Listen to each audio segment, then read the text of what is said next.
Everyone has a story. It's a simple idea I learned from my grandfather, Morris Smith. Born in Russia in 1911 in a small suburb outside of Minsk. Here we are in his beloved Atlantic City boardwalk. Walking down the boardwalk with Morris Smith, who everyone, including me, called Smitty, was like walking through London or New York City with a cute baby or small dog. You couldn't get anywhere because he knew everyone, and everyone wanted to talk to Smitty. He knew people from his town where he had a small pharmacy called Smith Brothers, and he stood on a podium like this and told stories in a way that pharmacists don't do anymore. He knew people from his temple in South Jersey and pharmacy school, and he loved sharing stories. And one day as we walked down the boardwalk in Atlantic City, I realized something.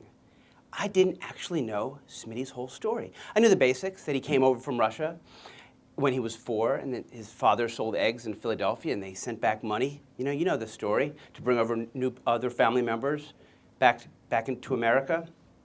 And I was a journalist at the time. Your job is to ask questions, be curious. But I didn't know the real details of Smitty's story. So one day I said to Smitty, tell me your story. Start from the beginning. And he said something fascinating. My story? Who would be interested in that? And so I tricked him. I said, I have this new video camera. Could you just talk for a couple minutes into it? I want to see if it works. And 2.5 hours later, the man stopped talking. What I learned that day was everyone has a story, but you have to remember to ask. Now, around the time 9/11 happened, the biggest story of our lifetime, and how did the New York Times, a newspaper of note, choose to cover it? Well, lots of ways. But the way that had people on the subway sobbing was a package called Portraits of Grief. With Portraits of Grief, everyone, from the captain of industry on the top floor of the World Trade Center to the janitor sweeping it up, they each got an obituary. They asked about their lives, and everyone got 300 words, because everyone has a life that's interesting if you ask. I was working at what I like to call my fancy magazine track. I worked at Men's Journal and ESPN Magazine as a writer and editor, and I loved it. But I was drawn time and again to these personal stories. And so I did something arguably a little nuts. I quit. And for no money, I started my own website. I called it Smith Magazine in honor of Smitty. The tagline, everyone has a story. What's yours? We invited people of all walks of life to tell true personal stories about their lives. And we gave them a nice-looking place to do it. And we had a lot of different story prompts. But the one that really took off was actually inspired by the old Hemingway legend. As the story goes, Hemingway was once challenged to write a whole novel in just 6 words. For sale, baby shoes, never worn. The 6-word novel. We were a storytelling site, but we were all about memoirs. So I challenged my community to write the 6-word story of their life. Not a novel, but the 6-word memoir. And I went home for Thanksgiving. It was right before Thanksgiving. And when I checked my email, because back then you just sent it to me, there were 1,000 6-word memoirs waiting for me. And they kept coming. It turned out the constraint fueled creativity. It didn't inhibit it. And then people wanted to tell the story of their life, but they needed a certain kind of prompt to make it a little easier. And we suspected that people would write some fun stuff and some literary stuff. The response to that is, ask my teenager. She knows everything. But it was fascinating how deep it got and how quickly. You could tell the whole life arc in just 6 words. And the different ways people interpreted the prompt. Some people sent in illustrated 6-word memoirs, like young Rachel Ruiz-Levitt, a senior at the Parsons School of Design who tells us half Jewish, half Catholic, entirely Mexican. So that was 6 years ago. And since that simple prompt, there's been over 700,000 6-word memoirs on Smith Magazine, a second site I started called Smith Teens. We've done a best-selling book series, a board game. It's even been translated into Japanese as a way to learn idiomatic English. And I thought a lot about it, and why did it work? And why is it sustainable? And a couple of things. Well, first of all, it's really simple. A blank page is a scary thing for all of us, writers or not writers.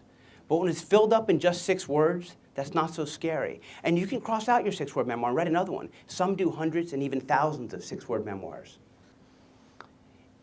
Community is so important to what I do. I spend the first hour of every day just answering emails, questions, and taking suggestions from my community, which has now grown to hundreds of thousands of people. This is the kind of community member I started to fall in love with. Beth Carter. When our first book came out, my publisher, HarperCollins, sent us on a book tour. You know, places like New York, San Francisco, London, the big cities. But we weren't going to Beth Carter's small town in Missouri. And Beth was distraught. And she emailed me. And she's what I call a power user. She's done thousands of six-word memoirs. And she's in touch a lot. And if you do what I do, you better love community. And I really do. And she said to me sheepishly, well, would it be okay if I held my own book reading at my local bookstore? And I said, yes, you can, Beth Carter. And she made bookmarks with her six-word memoir on it and gave them out, which is zip, zero, zilch. Nothing published yet. Conversation is so important to the Six-Word Memoir Project because the 6 words were never intended to be the end of the story, but the catalyst to start talking more. This image here is from the San Francisco Music Festival. They asked me if I wanted to do a 6-word memoir booth, outside of the musical offerings. And I said, sure. So I did something very high tech. I took 2 clotheslines and I attached them to 2 poles. And I put down construction papers and Sharpies, and I put up a sign, what's your 6-word memoir? And I sat at a desk and I drank beers in the sun. And people came, and of course they knew what to do. And they wrote things like, cursed with cancer, blessed with friends. And under those clotheslines, someone next to that girl said, oh, I don't know you, but my sister has cancer, and they would talk. And a little punk kid wrote, I have Asperger's, what's your excuse? And the memoirs literally blew in the wind. The self-expression blew in the wind like Tibetan prayer flags. And under this self-expression, conversations blossomed. When you have a project, it's certainly helpful to have celebrities involved for a couple of reasons. First of all, celebrities like Nora Ephron here, who tells us in 6 words, secret of life, marry an Italian, good advice from a Jew, tells us in 6 words. But celebrities are great because, yes, you get some attention and some extra press if you have celebrities in your books and your project. But that isn't really what interested me. What I liked was that Nora Ephron and Stephen Colbert and Frank McCourt, they get 6 words, and so does Beth Carter. The storytelling playing field in my book is a level 1. It's also helpful to have a Jewish mother. And the co-editor of our first book is Jewish as well, so we had 2 in our court. I am pretty sure that no entity moves information faster than a Jewish mother, including the internet. My mom had friends from college and high school who had columns in small newspapers in Massachusetts writing about the 6-word memoir project before HarperCollins could get a press release out. But the truth is, everyone has a Jewish mother, probably everyone here, but really we all have Jewish mothers. And by that I mean people who want to help us with our projects. And sometimes artists or people who have passion projects, they get shy and they don't ask people to help them promote their ideas, evangelize for great stuff.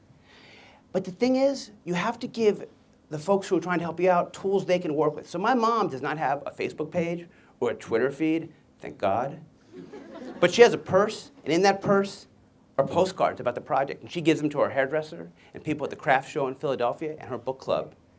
And the teenagers, they have Facebook pages and Tumblr accounts, and they have virtual badges that say, proud and published memoirist. So you give people the tools that they can work with, and you let them help you. Now, Google Alerts are a wonderful thing. When the project started to take off, I put out a Google Alert on 6-word memoir. And now I saw how the idea was spreading beyond the walls of my office and what I knew. I found out that priests and rabbis were asking their congregations to distill faith in just 6 words, because it makes sense, right? Faith is hard, it's complex. But when you have just 6 words to atone, and believe me, every Yom Kippur, I get Google Alerts on rabbis across the country asking for 6 words of atonement.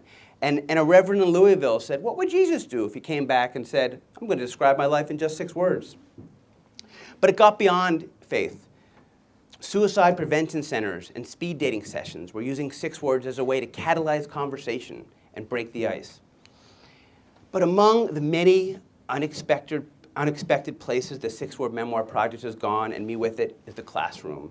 It's the most rewarding thing about the Six-Word Memoir Project. I've been in many classrooms. I've had the pleasure of being in third-grade classrooms in small towns where we go around the room and we share Six-Word Memoirs. And I say, you know, honey, what's your six-word memoir?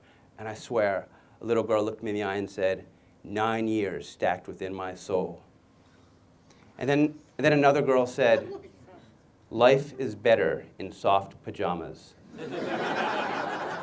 She is 8 years old, and she's a Zen master, and she has no idea.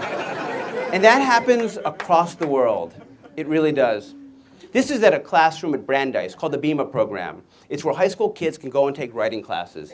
And this is one of the first times I did this 6-word Jewish challenge. And young Noah, age 15, said, one small Jew, one loud family.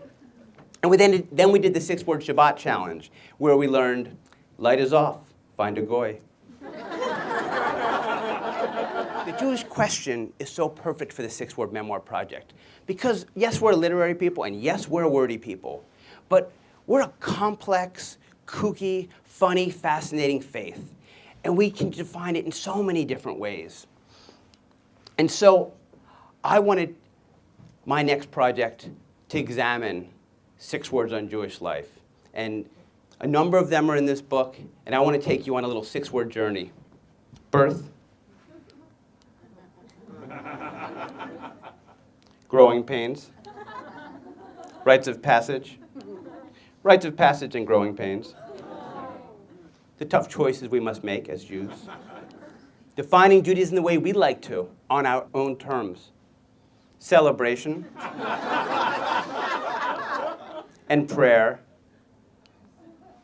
Looking for love. And creating a family. That's my mother's 6-word memoir on Jewish life. History. And service. And sadness. And death. And from Barry Blitt, the illustrator, the whole Megillah. Birth, bris, bed, bath, and beyond.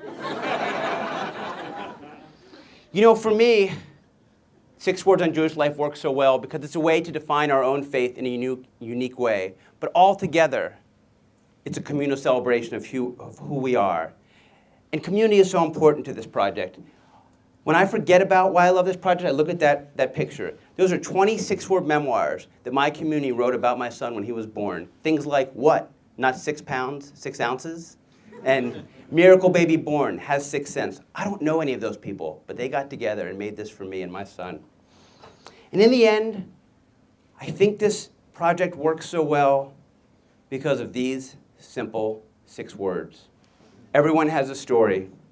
What's yours? Thank you.